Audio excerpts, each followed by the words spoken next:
have actually just returned from Malaysia last week, where we've been running some work with diplomats actually, and trying to bring members of the private sector in just to give them a bit of a flavour of what's actually going on in terms of internet governance, what the realities are of the backbone of the internet, and to just try and educate some of the broader policymakers across this region in maybe some of the challenges and practical challenges that you face. Not an easy task at times, but sometimes there's that transfer of knowledge and language. I'm absolutely humbled that I'm speaking to you first up this morning, but it's an absolute pleasure to be here and to engage with an audience, many of whom I do know, but actually there's a lot of new faces in the audience, so that's a real privilege to be here and be able to engage with you. Please feel free to troll me on Twitter. I'll see what I can do for responding afterwards when I sit back down. But I'm here today. I've actually changed the title of my speech, The Danger of Working with a Think Tanker, always problematic. It's called Finding the Sweet Spot in the Relationship Between Public and Private Sector. And I think there's so much that we can talk about in this area. It seems to me constantly, from looking at the policy space for the last 7 or 8 years in this area now, trying to understand how these two areas of the universe collide and how they work well together. It seems to still be a bit of an unanswered question. So I thought what I'll do today is just look at that relationship and see where I can get you to, and maybe set you up for some thinking for the rest of the day. And I think really, why is it in the cyber domain, why is it so fascinating for someone like me who looks at the national security space more broadly? Well, I think it's because very rarely do you ever find a national security issue which is also simultaneously great potential, has great potential for economic prosperity. If you just look at the kind of investments that are made in counterterrorism or other similar security areas, these investments are made at a great cost financially to protect the security of citizens, but it's not done with any kind of preconception that you'll get a return on investment financially. But with cybersecurity, with investments in the cyber domain, that's certainly a very different equation that we're talking about. I think it's, if you look at the pervasive nature of the internet throughout government, society, and the economy, the investments in cybersecurity in the round, made by both government or the private sector, certainly stand to have much broader knock-on effects, including financial reward.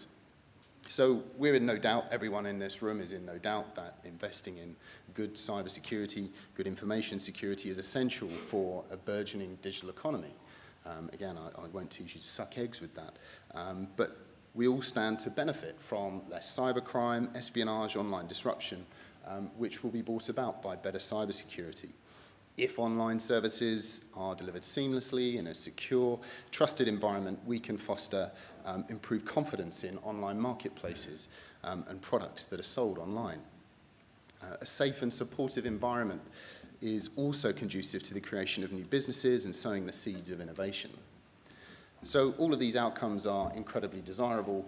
Everyone would like all of these things to occur as freely and as easily as possible. Yet it seems for both government and the private sector, presenting the case to make cybersecurity or IT investments isn't always a straightforward process. I'm sure many of you struggle with that in some of your everyday jobs. And it's also complicated by the fact that there can sometimes be a bit of a mismatch between how government and the private sector coordinate on some of these issues. I'm sure a lot of you are really anticipating and very excited about the Australian Cyber Review, much anticipated, hopefully will be out soon. And that will state how this current government prioritises cyber within its own current thinking, and also what its engagement with the private sector would look like. So, I mean, not to preempt anything, but I think you can assume to see certain key features within this review, a focus on enhanced threat information sharing between government and the private sector in order to increase the pace of responses to cyber threats and risks. I think you'll also see, and you're already seeing through various partnerships, increased private sector connections with academia to ensure that workforces of the future are meeting the higher demand of the sector. It's no secret, and will be discussed later on, that there is an increasing skills gap. I mean, I think globally there are estimates of the skills gap currently lying at about 1.5 million unfilled spaces globally in the cybersecurity market as it currently stands. But we're beginning to see examples of this kind of cross-pollination already occurring. We'll hear more about that today, but you can see it with the University of New South Wales and the Commonwealth Bank. You can see it with the University of Western Sydney and Macquarie Telecommunications, and the list could go on. And again, you'll hear more and more about that as the day goes on. But also there's this important feature, is this promotion of Australia as a cyber innovator, and illustrated before Christmas by the announcement of a cybersecurity growth centre. Investments there around 30 million up until 2019-20. So despite this apparent easy parallel that investments in national security and economic security appear to show, the private sector and governments have slightly different ways, I would suggest, of looking at these issues, and quite often have differing priorities in terms of what comes first. And this is where some of the issues arise. I think firstly, you've always got to work on the basis that long-term investments in building trust between public and private sector is an absolute necessity. Without that, nothing happens. And when I've scanned globally to look at what some of the work that's gone on, if you look at the UK's work, which I was heavily involved in when I was back in London, the UK Cybersecurity Information Sharing Partnership is the result of nigh on 10 years of conversations and trust building, and at times very difficult relationships, but have eventually been bearing fruit. They now have within that partnership over 1,700 different organisations who are actively participating in that particular network. If you look at the French system of critical infrastructure protection, information sharing in this area, it took well over 2 years of discussions to get to that point. Inevitably with the French, it took a fair amount of regulation and stick heavy-handedness too, but certainly there was a conversation that began that process. But the key issue that we find is currently straining elements of this trust relationship around the world is coincidentally the issue of this conference, and this brings me into the meat, if you like, of what I wanted to present to you today. It's the issue around privacy and security, and more broadly how that links into this issue of civil liberties and security. I feel that it's all part of the same discussion and worthy of a bit more conversation. One thing I have in a think tank is probably more time than is actually healthy to sit and think about broader issues. So perhaps if you keep me even more busy than I currently am, my wife would not appreciate me saying that, then that'll squeeze that opportunity to be able to give presentations like today. But if you'll humour me, I just want to delve a little bit into the relationship between these two terms. And I think it might be fairly helpful in terms of how the rest of the day kicks off. So, and I think what I'd contest is this idea that security, privacy, or security and civil liberties are at two ends of a linear spectrum. I think it's oversimplifying what is an incredibly complex debate, and I don't think it actually helps policy making or helps the public understand exactly what's going on here. And there's often this very pervasive discussion about a trade-off going on between security and civil liberties. And this trade-off normally expressed as the security versus civil liberties debate. And this traditional balance model between the two, whereby an increase of one necessarily brings about a decrease in the other, again, I think this is a misnomer, and I think it's something that we should try and get away from, because I don't think it's helping people understand what's going on. And it's also helped contribute to a broader assumption that there's, if you like, a zero-sum game in which increases and decreases of security are precisely equated with parallel increases and decreases in our civil liberties, ergo a loss of privacy. So despite its popularity, I'll say again for about the fourth time, I think it's something we should move away from. And it really doesn't help our understanding of how complex this relationship is. And why do I say that? Well, I mean, firstly, let's just look at the terms. Security and liberty aren't polar opposites of one another, just in an actual sense. The opposite of security is insecurity. The opposite of liberty is control. So ideally, as a liberal democratic society, we're trying to find the security measures that land us in that top left-hand spot, the sweet spot, where we enhance our security in ways that accommodate our civil liberties. Of course, that makes perfect sense. That's where we'd want to be, keep the public happy. It means we can deliver security.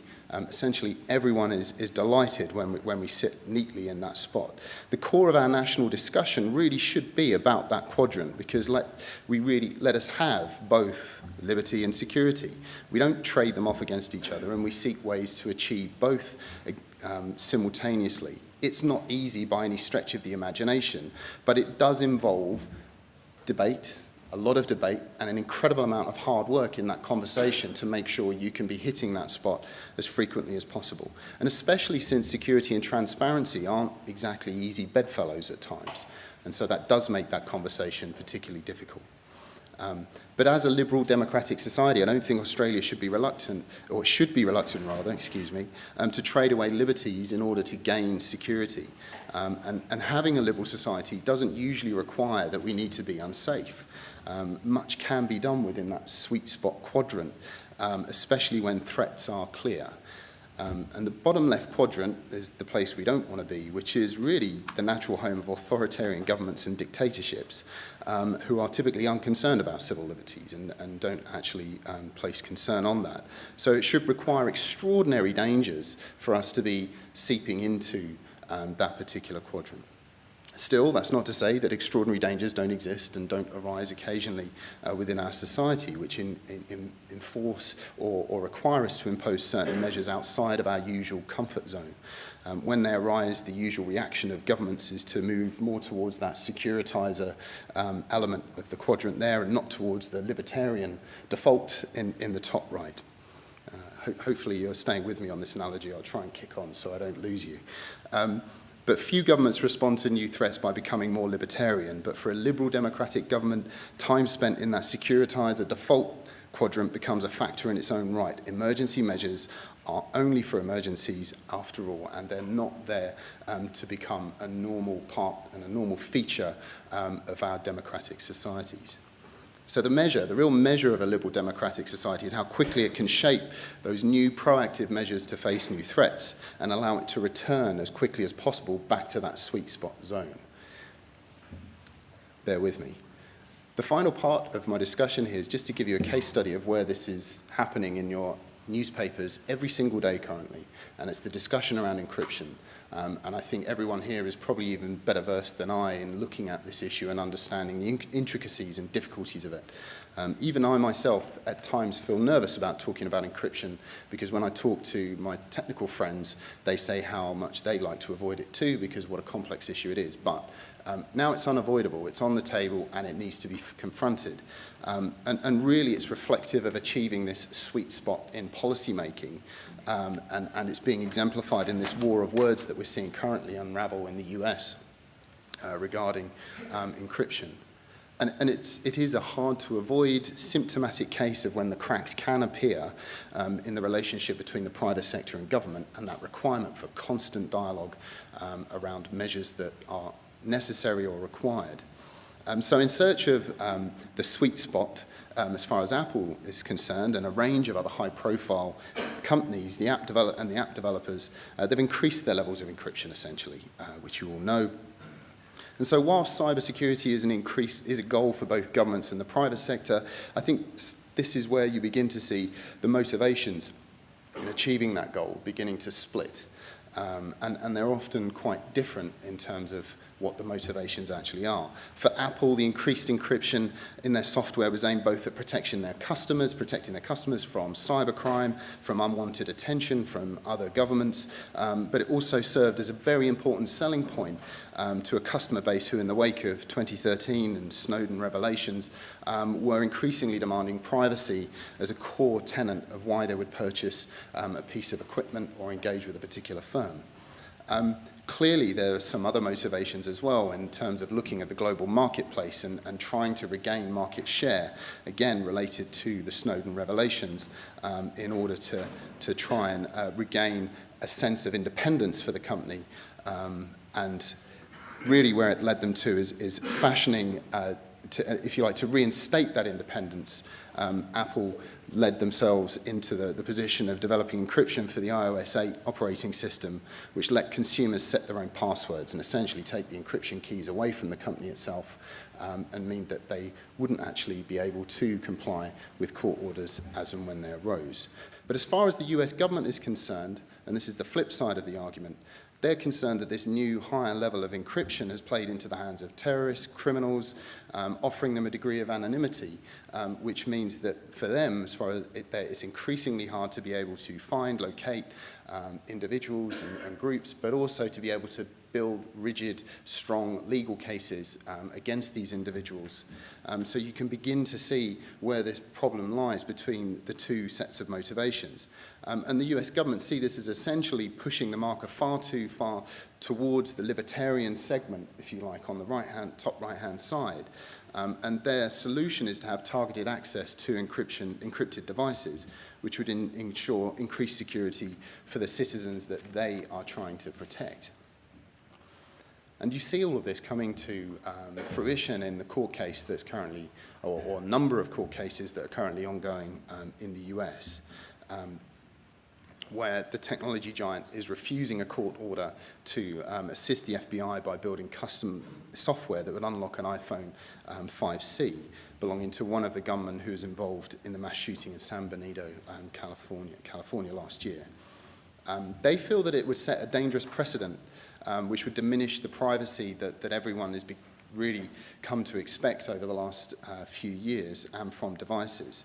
But there are many critics now of Apple's position as they sense or they feel that it does a disservice to the victims of that shooting and potentially makes citizens less safe by limiting just how much relevant data law enforcement can access in difficult national security cases like this. So there are an awful lot of tech companies who have now stood behind Apple in their position, but the general public really is beginning to sway, depending on the kinds of surveys that you look at. They really are quite fiercely divided in terms of who they're supporting. And it does seem, in terms of some of the trends in the US, that there seems to be this leaning more back towards the sense of wanting security from terrorism in the US. It shows how current events really do shape public thinking. Again, a very obvious thing to say, but important to point out. But there's a big issue here. There's a very big problem that encryption offers so much to us as a society. It has so many valid uses, an enabler of increasingly digital world. It allows us to establish our identities reliably, keeps transactions out of criminals' reach, and essentially it enables us all to function. It enables governments to function and enables a lot of the secret world within government too. So really we're all looking at these court cases in the US to try and understand what the outcome will be, because it will have wide-reaching impacts for privacy and security, not just in America, but marketplaces all over the world, including Australia. So we rightly should be reading our newspapers every day and digesting and understanding exactly what this might mean. But I think there is a real imperative here, regardless of the outcome, that we maintain this conversation between public and private sectors. The worst thing that can happen is the conversation stops. Because if that happens, then you get a complete disconnect between the two sectors, and the results can only be worse for society, I think, than a conversation, however turbulent and difficult that might be currently, continues on difficult issues like this. And this is a time where that dialogue and in building trust and maintaining trust is required. There's no way there should be less of this kind of process going on.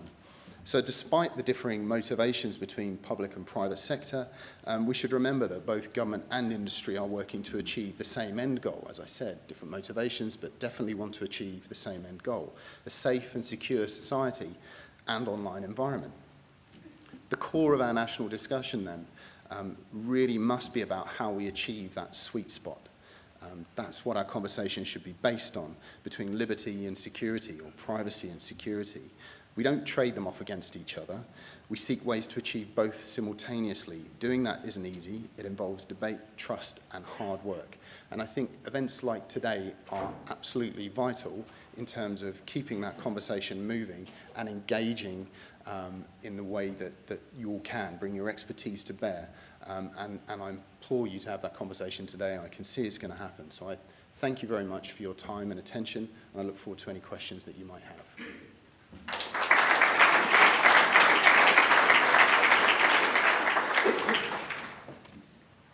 Thank you very much, Tobias. That was fantastic as a scene setter for today. Thank you.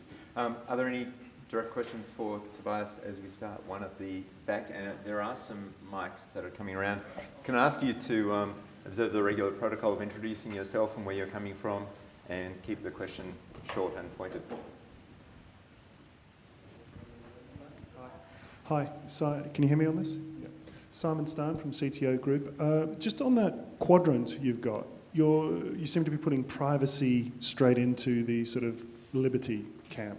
Do you really feel it's part of liberty, or is it a sort of a separate axis on this graph, or how do you see that actually fitting in there? Because personally I see liberty and privacy as two different things, as well as security being a sort of the third in there. Okay. No, I mean, I would say that privacy sits across that whole top section of the graph. It's when you get into the bottom left level, that's where you begin to diminish liberty, security, privacy. It's illustrative when you get into the bottom left part of the quadrant that you begin to extract some of those areas of life that we come to expect to be delivered by a government. But I would say that the privacy sits across the whole top section of that, but it's obviously meant as a schematic to begin to look at and form your thinking, but I would say that privacy sits across the whole top level. But I would say certainly the libertarian side, if you had complete privacy, that's where you would be sitting, if you like, into the top right-hand side. There would be certain, I think you would be giving up potentially elements of privacy once you begin to sit in that left-hand side. But what I was trying to say is that you can't just see it as this zero-sum game, that with increased security, you will lose privacy. That will happen if there isn't that conversation between the two parties to ensure that there is that middle ground. So that was what I'm trying to put forward there. Does that answer your question? Yeah, great. Seeing how you sort of view it. Thanks. Okay. Thank you. Are there any other questions? If not, I've got one while you're thinking of it.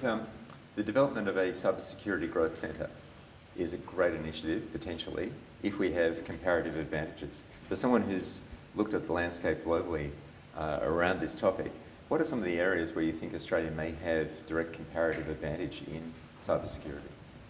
Well, I think there are going to be others who would be better placed to talk about the exact capability areas where they'll have advantage. For me, is looking at the broader picture and where can Australia fit. I'm very fortunate to spend a reasonable amount of time in the region talking to different governments, to different private sector entities across the region.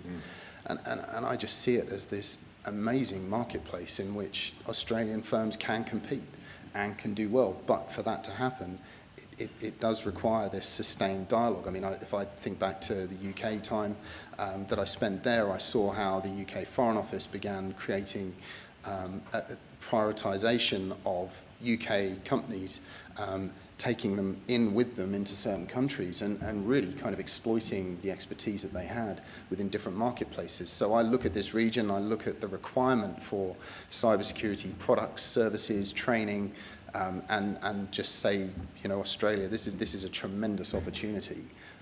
We don't quite know how much that market is worth, but I mean, McKinsey have done trends in the region where, by 2030, you're looking at estimates, okay, you'll forgive the large range here, but from around $250 billion to around $600 billion for disruptive business models, which will also require the kinds of security add-ons that go with those kind of disruptive business models. So, okay, it's easy to be made dizzy by large numbers, but certainly for me, when I think and what I get excited about, if I was in the business realm, if I had certain niche products and services, I would be looking, okay, how do I build those in Australia, but then how do I quickly get them into market, into the region?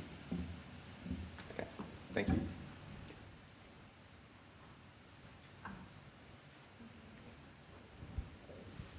Certainly.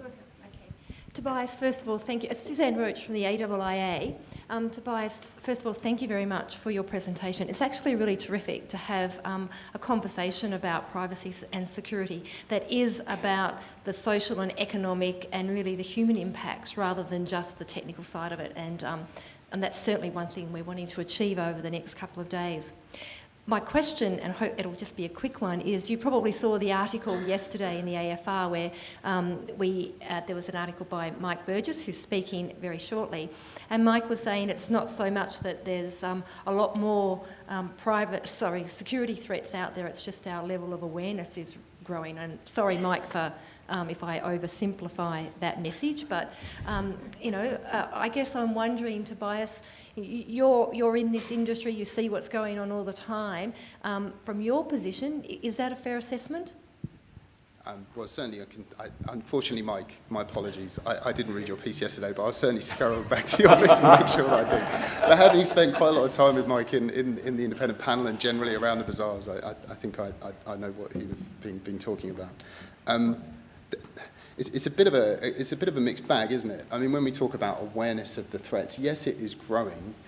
So, yes, you can understand why there's more discussion in the media, and rightly so, about these things. But that still isn't at the kind of level that it is required to be. I think the whole process, and something we spoke about in the independent panel, forgive me for speaking for everyone, but certainly we spoke about it, was about this idea of mainstreaming cybersecurity. So it doesn't just become this, this interesting niche idea that certain people look at, but it becomes a core part of business for everyone, whoever they are. So if you're in government, even if you're in a fairly obscure government department, it should still be part of your core risk plan for the year, and certainly, the senior management level meetings, that should be happening. Similarly, at the board level, in private industry, it should just be a core part of your business, and something which isn't, we'll leave that to the IT department, they can crack on with that. And also something that requires a bit of investment too. And I would certainly, be looking forward to the review when it comes out, and hopefully having a bit of cash attached to it to show, how government's prioritising on that front too. Tobias, Stilgarian, journalist and general troublemaker. You've essentially called for a national conversation on a very complex issue. How do we actually do that when the policymakers don't seem to understand any of the words? That might be a rhetorical question. Who let the press in? Who let the press in? Serious question. No, it's fair enough. It's a good question. Okay, so one of the reasons, why is a think tank looking at this? Why did I start? I started looking at it as part of a PhD, God knows how, 20 years ago now.